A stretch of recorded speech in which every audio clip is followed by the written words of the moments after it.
Everybody, welcome back to Locked On Bulldogs here on the Locked On Podcast Network. Today, we're talking Arch Manning. He went to Texas. Georgia doesn't get him. We're going to break down what it means for us, for him, and the SEC right after this.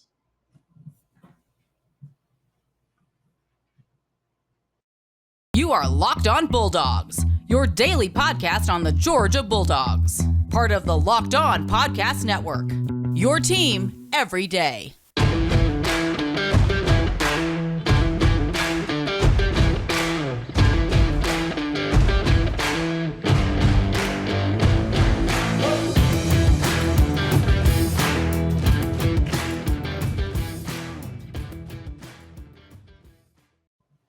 Hello and welcome back to the Locked On Bulldogs podcast. It is a Monday. It's great to see you. He's Clint. I'm Daniel. Brought to you by BetOnline. Daniel? BetOnline. That's the people that are bringing it to you. Also brought to you by whatever podcast listening app is your favorite one. We're on audio over there, Stitcher, Spotify, Apple Podcasts. Leave us a rating and review. As always, tell your friend, audio, the original format of the show. But if you prefer a video format, we're also over on YouTube, Locked On Bulldogs podcast. You get to see Clint is posted up in some sort of looks like a Victorian home. I'm not sure. There's a portrait on the wall behind him. I can't decipher what it is. Don't look into it. It's going to start moving, Daniel. Don't look into it.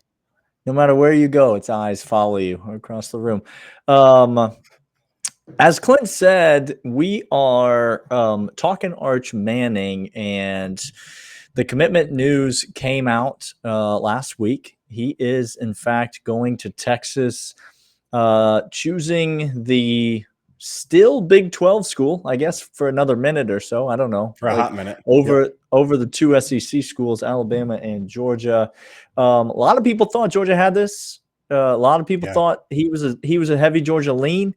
The more people with more connections that you talk to, like we talked to John Garcia from Sports Illustrated recruiting insider, and he would be quick to point out, we don't know. We're not, whatever you're hearing, we're not really sure about. And in the end, Steve Sark got it done, and the boosters at Texas, I should say, got it done, and Arch is going to Texas.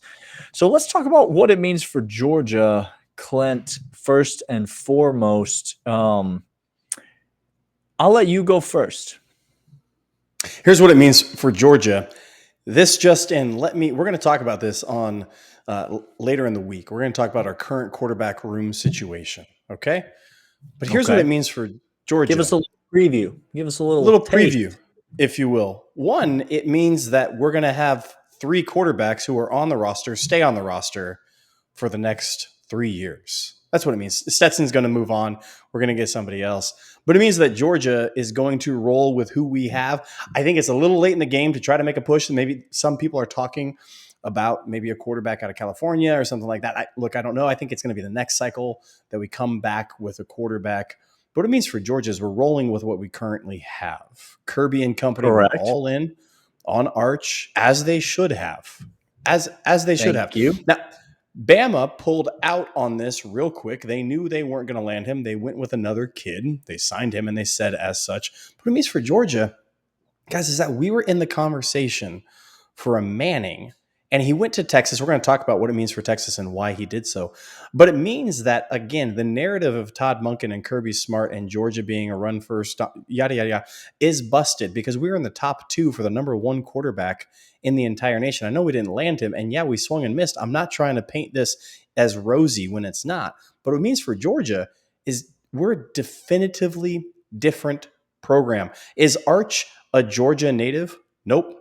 Did his family have legacy connections to Georgia? Nope. No. We were in the conversation for the number 1 overall quarterback, Arch Manning, with none of those, and that hasn't happened at Georgia ever. Yeah, and you're right to say it is a loss. It is certainly a loss, and so don't hear us saying anything differently. If you're an Alabama fan and you're gloating about the loss, you lost a long time ago, and you took some scraps. You took some, some 4-star scraps is what You did. you just went with, and that's fine. That's great for you. What it means for Georgia is, like you said, 5-star quarterback signed last year, 5-star quarterback signed the year before, 4-star quarterback Carson Beck signed the year before that. Those 3 cats still on the roster. Obviously, we're not talking about Stetson because Arch and Stetson would have never overlapped at Georgia. So we're talking about everything after this season. But while Stetson Bennett's fresh on the lips, might I remind the listeners, we won the national championship with Stetson Bennett as the quarterback. And so I said it on the Arch Manning video that we made. I'll say it again. Yep. Arch, do whatever you want. It doesn't matter to us. Would it have been great to have him in Athens? Absolutely, it would have. Does Georgia need him? Come on. Nope. Now. Be serious. We proved we don't. Be serious. And if this really goes out. That line goes really out to Georgia fan. Okay, that's right. More than anybody else, it goes out to Georgia. Yes, he was a name that everybody liked. I get it, but guys, come on. We have a trophy. Let's talk about recruiting rankings at the end of the 2023 cycle. Okay, please do. If you want to get deep into recruiting at the end of the 2023 cycle, come to me and let's talk about recruiting rankings. Let's see how many of them Go Dog tweets are stacking up between now and then, because it's a few. And would it have been great to have added Arch Manning to the list? Absolutely, it would have. But there are 3 quarterbacks, as you said, in the room. I don't know which one of them will win the job moving forward. I don't know if any of them are better or worse than Arch Manning. We do not know the answers to these questions. And neither do you, Florida fan, Alabama fan, Texas fan. You don't know that. Florida fan, let me just speak to you directly. How you doing? You taking some L's. You taking a lot of L's. And Daniel, this is the biggest win in Florida recruiting history. Daniel, Arch Manning choosing Texas. Florida quarterback committed to another school while on campus at Florida, Daniel. He literally on his thumbs texting another coach on the Gainesville campus Wi-Fi. I can't. Saying, I can't be down here. I have to come play for you. I'm committed. Tweet it out. Let's get that thing going. Also, by the way, I'm going to let Billy Napier buy me dinner while I commit to your school currently. I'm going to take the food, but I'm coming Have to you another later. steak. Have another steak, young man. All right, let's talk about what it means for Arch Manning, what it means for Texas, what it means for the rest of the SEC, all when we come back. But first, I want to let you know about BetOnline. BetOnline is your sportsbook experts. Daniel and I love doing sports betting, as is evident and known throughout the entirety of the time that we will take action on just about anything. I don't think there's a bet Daniel and I haven't looked at and thought, I wonder what side I want to be on that. We always think about that. Correct. And our experts to go to is BetOnline. It's the official Locked On Bulldogs sportsbook, as well as Locked On Podcast by and large, and Locked On Atlanta, which we are a part of. It's everybody's favorite. It's safe. It's reliable. They have great over-unders. They have great parlays. They have great season win totals, single game action. Stanley Cup playoffs are wrapping up. And don't forget that we are just weeks away from the inauguration of the 2022 season, in which you must take Georgia to get over the win total, because it is a lock. It is guaranteed. It is interest that you're accruing on your money. Get over there right now. BetOnline, your sportsbook experts. All right, so we talked about what it means for Georgia. That's obviously the crux of the focus of this podcast. But let's talk about what it means for Arch Manning. Let's start there. What does it mean for Arch Manning, Clint? It means this. It means that all Mannings this is stereotypical for the Manning family. Each one of them, Ole Miss, Tennessee, now Texas, kind of blazing their own path, doing their own thing, which, hey, look, they're business people. If your choices are Ole Miss and Tennessee, I would blaze my own path too. I would get the hell out of there as soon as I possibly could. You understand that those are your options. A new path, wherever it goes, sounds good. Anywhere else. here's what it means for him. What it means for him is that he believes Arch Manning is betting on himself. Because if you look at the history of Texas, now after this, I'm going to talk about what it means for Texas. And here's a little sneak peek of next segment. This just in, y'all. I'm about to sleep on Texas right now with what I'm going to say with Arch Manning because of the current state. But if you're sleeping on Texas when they come to the SEC, shame on you, because what this means for Texas, I'm going to get to in here in a second. What it means for Arch is currently he's betting on himself. Currently, because Texas has been down. Okay. Yeah. I'm not talking 2 or 3 years. They've been down. Recruiting rankings have not been what it is. Product on the field has not been what it is. Arch Manning has said, essentially, I want to go somewhere in which I believe I can pull up anybody from any level and use any amount of skill and still win, still succeed, and still make my way to the NFL. So what it tells me about Arch is this is a very confident, very competent young man who kind of likes a challenge. Now he might have to grab the brown bag from his head coach from time to time, which is a challenge in and of itself. That's going to be quite the task. You have to fight him for it. You reach in a hand, you pull out a nub. Clint, you don't. But it tells me that Arch Manning really, really, really, really believes in his talent, really believes in his success on his own hard work and his dedication. I don't think he's transferring at all from Texas. I don't think he's decommitting. I think how he's done this from time and time again, as we've heard, is they've done it business-like. They've gone through the process. They're committing to this. And he's betting on himself, Daniel. Yeah, and it's an interesting that you bring that up, because you use the word business-like, which I would agree. I think this whole thing has been run from a very straightforward business-style operation. I do not believe he's going to decommit from Texas. I do not believe this is going to be a what a Kirby flip it would be. You want to talk about a big old pancake in that, like, if that would be the biggest flip of all time. I don't think that's in the cards. But the first question I had, Clint, when I saw this news, the first question I had, and a buddy texted me, I had seen the news already, but a buddy texted me and, said, oh, saw Arch Manning in Texas, my condolences, whatever.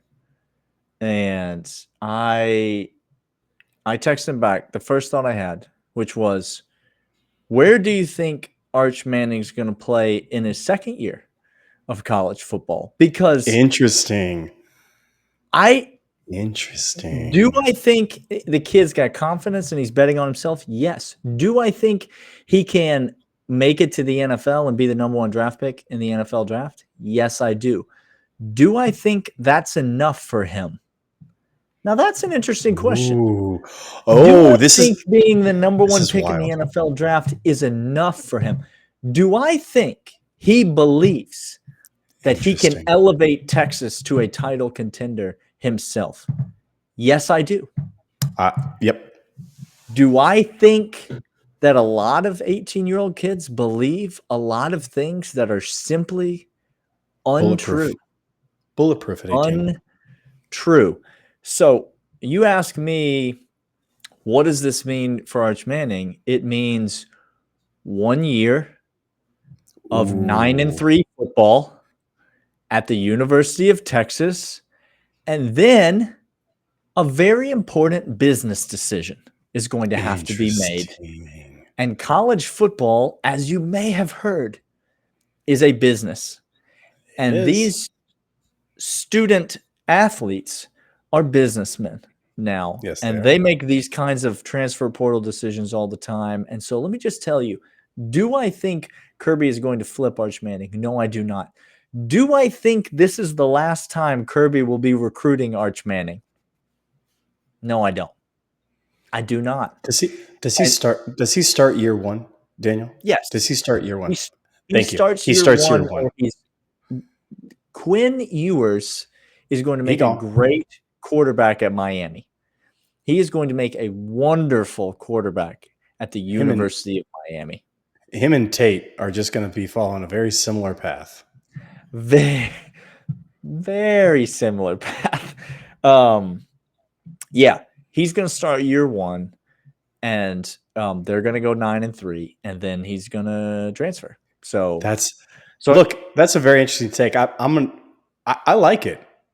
I don't think Georgia's going to get him when he transfers. In fact, I hope he doesn't transfer, because when we talk about what it means for Texas in just a minute, I'll elaborate more. Because if he does transfer, I think the odds are he ends up at Alabama, just to be totally clear. Yes, that's exactly right. And that's not good news for Georgia. So let's talk about what it means for Texas and the rest of the SEC when we come back. So, Daniel, Clint, I want to start this. I think it's a one and done. But you go, what does it mean for Texas? What does it mean for the rest of the SEC? Look, here's what it means. It means two things as I look at Texas. I tweeted this out over at our Twitter handle, which is just down below Dawgs Podcast. Go follow us, interact with us over there. But something that I said on there was don't sleep on Texas anymore. What this means is Arch Manning and his entire cadre of other Manning, very business-like people, millionaires in their own right, all the way throughout, some by football, some by business, some by savvy investments, all the way through. Here's what it means for Texas. Steve Sarkisian. I don't know if you understand the history of where Sark was, and for fans who don't know the Pac-12, because it's abysmal and horrible football. Okay, that's accurate. It's the worst. Steve Sarkisian was a fantastic coach at USC. The only reason he is not at USC any longer is because he drank too much. And that's not me disparaging the guy. That's not me doing anything other than telling you what it happened. Okay. Mm-hmm. That's it. He went, he got help. He's now down doing some things at Texas. He's getting excitement. And what Texas is bringing to the SEC is a guy who knows how to coach, because he was crushing it at USC, just crushing it. And again, it's different competition. I understand. We're going to see with Brian Kelly, what crushing high win percentages, what they do in the SEC. We're going to see it very quickly. I understand. But he can coach. The Mannings believe Steve Sarkisian can succeed in the SEC. Okay. There's a lot of confidence there. And they have money beyond money, beyond money, beyond money. If you thought A&M was throwing cash around, y'all don't understand. That's ex-military folk who's living on pension giving boosters over there. Texas got Matthew McConaughey giving money. Mm-hmm. Okay. Their clientele is a little different at Texas, y'all. That's correct. Don't sleep on them coming in the SEC. If Steve Sarkisian can start coaching in the SEC, which I don't know if he can yet, but they have money, they have clout, they have pull, they have excitement, and they have proven time and time again they can get recruits out of Texas, which has a lot of them. I'm just saying, Sark shows me something in 2 years. Ooh, watch out. This is interesting, because this is going to be a long-standing conversation between us, because I could not disagree with you more. I don't think Sark is going to show anybody anything in 2 years, because he may or may not be the coach at Texas in 2 years. Okay, but hold on. I said if he shows me something. I'm not convinced he can coach in the SEC. I said he's a great. Yeah, so that's my caveat. I mean, that's my caveat. Let me say this. Texas has never had a millionaire problem. They don't need the Mannings. They don't need any more. Texas has never had a clout problem.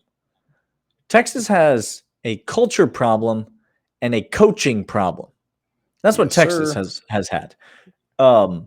They have the problem where they can't get the right football players and win football games with them.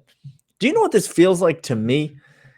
I honestly believe, and I know it gets overplayed and it gets overdone because of Sam Ehlinger and the Texas is back meme, and like everything about that just became this and now everybody wants to pile on the Texas is back, which it's just the butt of every joke. But I really think deep down in people's hearts, and I think you're an example of this, I think people think Texas is closer to being back than they actually are. I'll tell you what this feels like to me. And I had this thought over the weekend, and I don't know. This could just be, you could be right. Sark could be the answer, and it could be an uphill ascension from here. This reminds me of Mark Richt signing Matthew Stafford, is what this reminds me of. And if you recall, the signing of Matthew Stafford, one, huge deal. All right, kid out of, guess where, Texas, comes to Georgia, big time quarterback recruit. We're talking mega recruit at quarterback, really first one of the Mark Richt era. I don't think you're counting guys like DJ Shockley and whatever as a mega recruit. He gets Matt Stafford, comes onto campus. The wins take a minute to accumulate, but then towards the end of that second year, after a cataclysmic loss to Tennessee, Georgia, towards the end of that second year, really starts to get some momentum. Absolute dominant performance in the bowl game to end the year. And we start the next year with a number one ranking going into the 2008 season. Number one ranking in college football. I've never been more excited about a Georgia season in my entire life than I was at that moment going into that season. And that, my friends, was the high point of the Matt Stafford era, and some would say of the Mark Richt era at the University of Georgia. The preseason poll of 2008. It's not great. It's not great. Georgia got there, and we were all along for the journey. All right, we got there, and Texas will get there. Texas will get back. You can't keep them down. There's too much money. There's too much passion. There's too much energy, just like Georgia. The drought won't last forever. Yep. Just like Georgia, the drought's not going to last forever. Yep. But I don't see this as the monumental swing. I see it more as like a sign of things to come in the distant future. Yeah. That's what I feel like this is for Texas. They're coming back, but it's not going to be anytime soon. And it won't have anything to do with Arch Manning or Steve Sarkisian when they do. Again, that's Steve Sarkisian might be Lane Kiffin 2.0 is what he might be at Texas, which is excitement for a little fired bit. from USC. Both. I love that. I love that little connection they got going on. Clay Helton next up at A&M when Jimbo can't deliver on his number one recruiting class. And that would just make a perfect trifecta for me.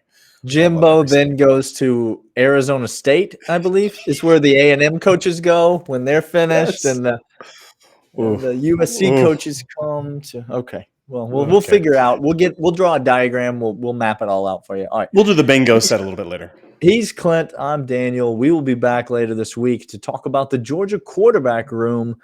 Do we even have any quarterbacks? It's hard to even say if there's even. Do we throw the ball? Quarterbacks on campus? Well, we don't throw the ball, so we don't really need them. There we go. So we'll talk about that when we come back on the Locked On Bulldogs podcast later this week. See y'all then.